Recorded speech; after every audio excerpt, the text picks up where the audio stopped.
ایک چھوٹے سے گاؤں میں یوسف نام کا ایک غریب کسان لیکن ایماندار بہت تھا۔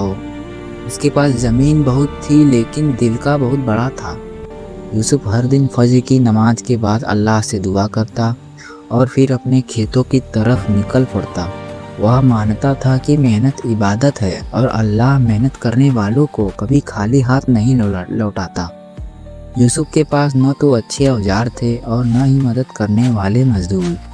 وہ خود ہی ہل چلاتا، بیج بوتا اور فصلوں کی دیکھ بھال کرتا۔ دھوپ ہو یا بارش، سردی ہو یا گرمی، یوسف کبھی شکایت نہیں کرتا تھا۔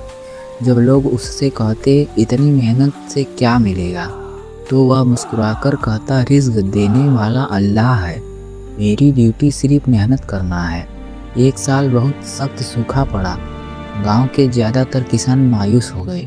کئی لوگوں نے کھیتوں میں کام کرنا ہی چھوڑ دیا اور اللہ سے شکایت کرنے لگے، لیکن یوسف نے صبر نہیں چھوڑا۔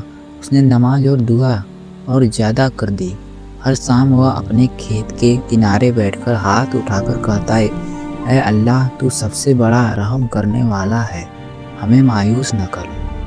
لوگ اس کا مذاق اڑاتے، کہتے کہ بنا پانی کی فصل کیسے اگے گی، لیکن یوسف اللہ پر پورا یقین رکھتا تھا۔ وہ تھوڑے سے پانی سے بھی فصلوں کی دیکھ بھال کرتا رہا۔ کچھ ہفتوں بعد اللہ کی رحمت سے زوردار بارش ہوئی۔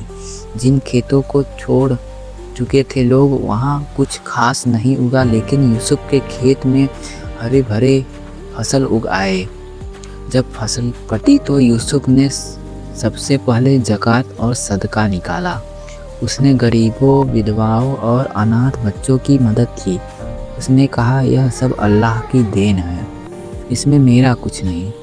گاؤں کے لوگ اب یوسف کی عزت کرنے لگے۔ وہ اس سے صبر، محنت اور اللہ پر یقین کی سیکھ لینے لگے۔ یوسف انہیں سمجھایا کہ کامیابی صرف پیسوں سے نہیں بلکہ ایمان، صبر اور نیک نیت سے ملتی ہے۔ اس طرح یوسف صرف ایک کامیاب کسان ہی نہیں بلکہ پورے گاؤں کے لیے ایک مثال بن گیا۔